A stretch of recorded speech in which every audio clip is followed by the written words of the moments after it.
Hey guys, it's Heather with Jumping Spiders USA. You can find us on Facebook at facebook.com/groups/Jumping Spiders USA. And then go ahead and give this video a like, a comment. Let us know how you're doing. Let us know how your spiders are doing.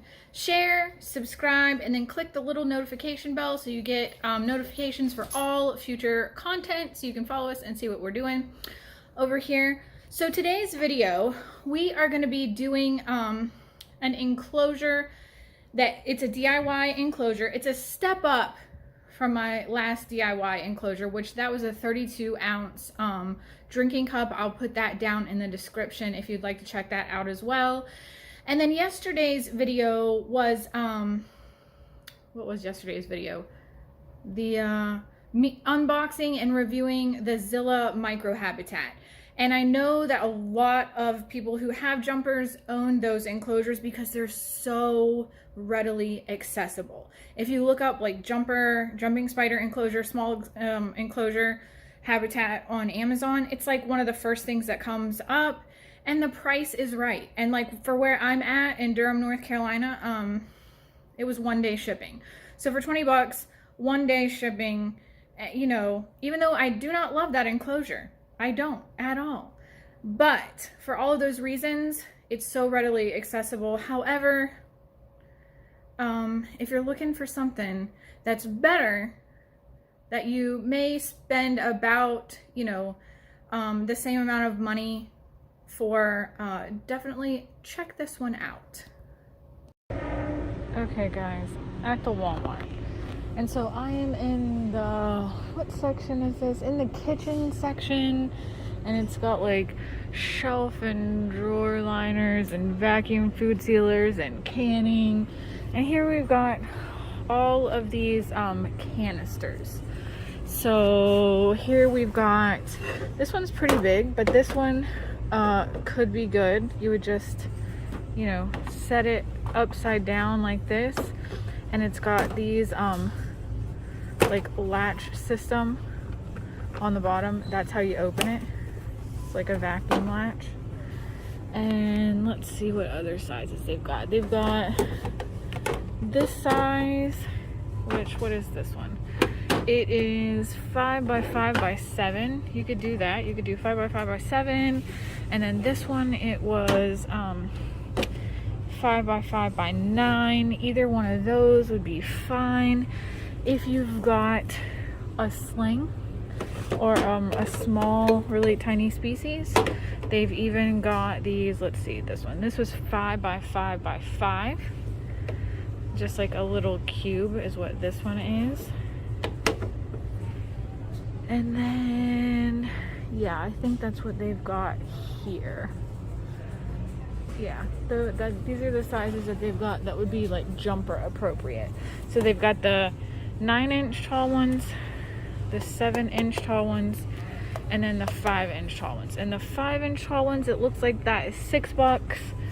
The 7-inch one, it looks like this one is 8 and a bit, and then the big ones are 9 and a bit.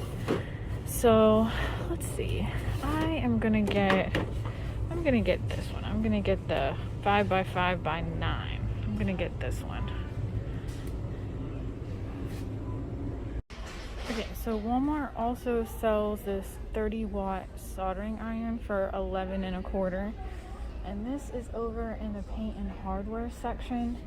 And to zoom out a bit, let's see if it will let me change my camera orientation. It's over here with all of the not light, but what are those electrical plug-in and light switch thingamajigs. But yeah, it's right there, a soldering iron.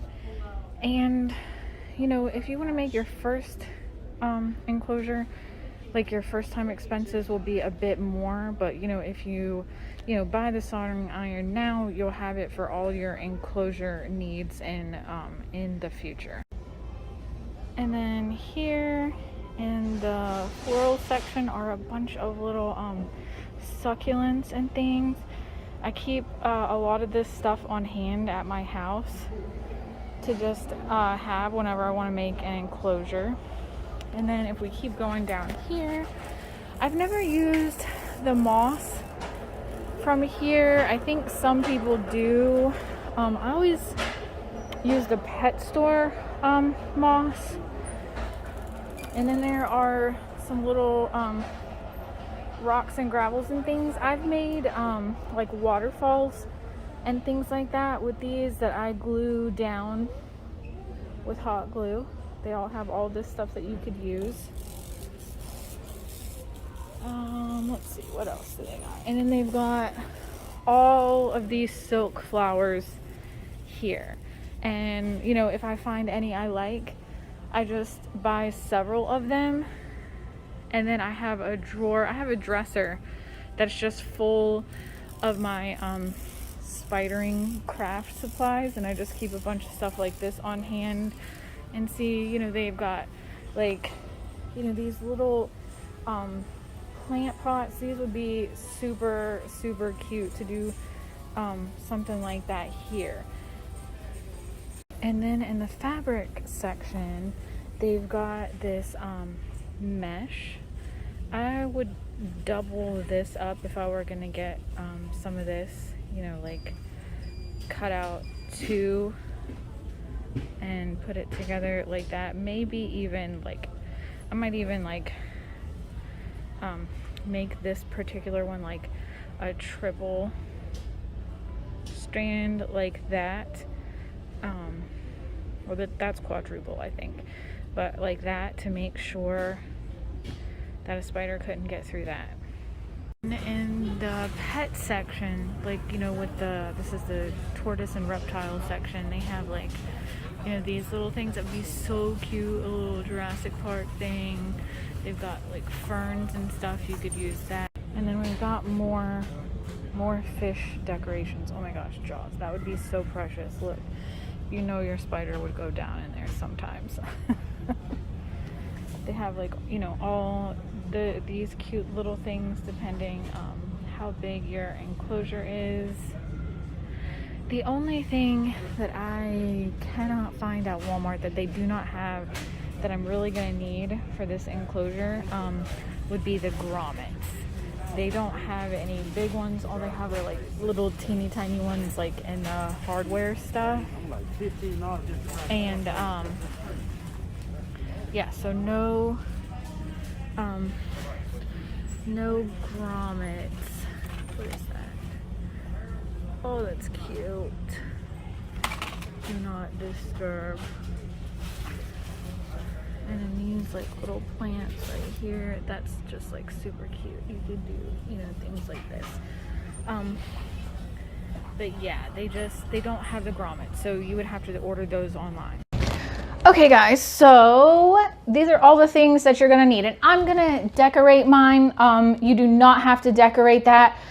The first part of the video, I'm just gonna show how to cut everything out and set up this enclosure, and then after that I'll decorate it. But let's go ahead and see everything we've got. We've got that 5 by 5 by 9 canister that we got from Walmart. They come like this. This is what they look like, but you know, the way you use them for the spider enclosure, you put them upside down. Got scissors, mesh, grommets. This was the only thing that Walmart did not have that you're gonna need. Glue sticks, soldering iron, hot glue gun, and then I just got, these are the, you know, like all the different flowers and stuff that I, you know, just keep on hand for making spider enclosures. I got these cutty plier-y things, and I got this little fake potted cactus, and I got these little gravels. They're kind of like pinkish grayish, and I'm gonna glue them down to the bottom. So let me just say that all of these things can be an investment. You know, it's gonna cost more the first time you make enclosures than you know, it's going to cost more the first time you make enclosures than it is later. But if you just have all this stuff in bulk, like, you know, the first time you buy this, I can't remember how much it was. I've had this like 2 years, for 2 years, but like that's going to last me forever. And like these flowers and stuff, I just like buy them if they go on sale, and I just keep them. And a lot of these tools, and some of my tools and things, I've like commandeered from my husband, or, you know, we just already had around the house. But so the first time you do this, yeah, it might be more expense than just like going out and buying an enclosure. But if this is something that you do often, if like spidering is your hobby and you can see yourself doing this for the foreseeable future, investing in all this stuff, you know, like over the course of your spidering hobby, it gets cheaper per enclosure. You know, you've got the, you know, the upfront cost, but after that, like it's cheaper to do it DIY. So to do these grommets, I know that some people use a drill to drill out the plastic. I am less confident using a drill to actually cut things. I do have a drill, but I just use it like a drill bit, you know, to make holes. I've never used the drill to actually do any cutting, so I'm more confident using the soldering iron. And I'm gonna make some marks on the plastic here.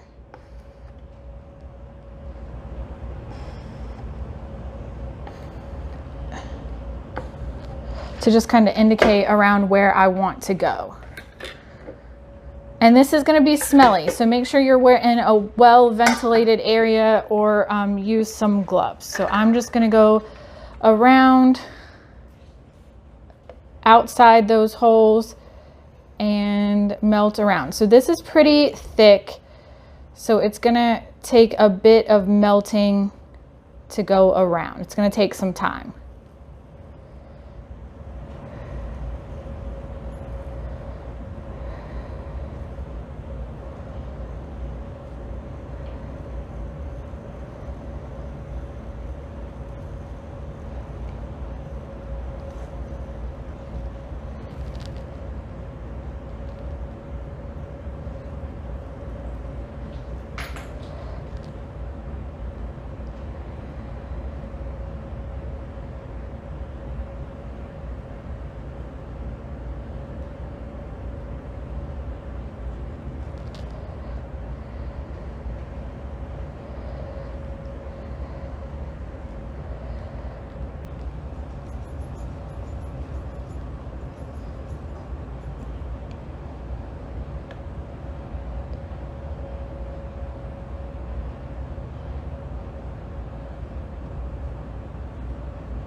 Okay, and on your grommets, they've got little things that come up inside, little, I don't know what these are, but you're gonna cut them out.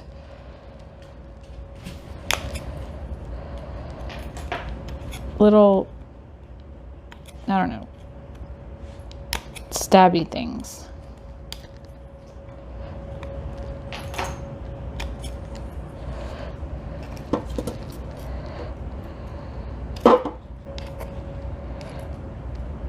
Okay, so all of those are cut out, and then you are going to want to take some mesh and we're going to double it up. I cut semicircles out.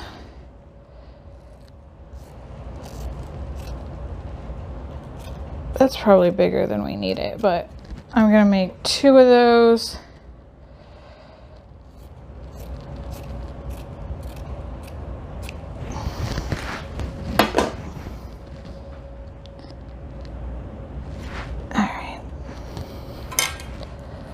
So then I'm just gonna go around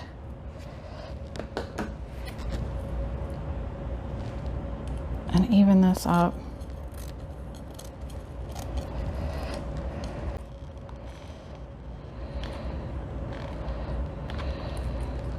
Lay the mesh down over that. All right, and then so it's got the mesh on there. It's glued around the edge right there. And then we're just gonna glue that onto the top.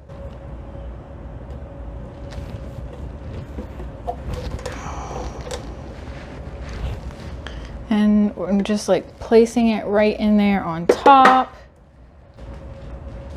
And then that's what it looks like from the inside. And then we're just gonna do that same thing. We're gonna take this piece and it's gonna go on the inside.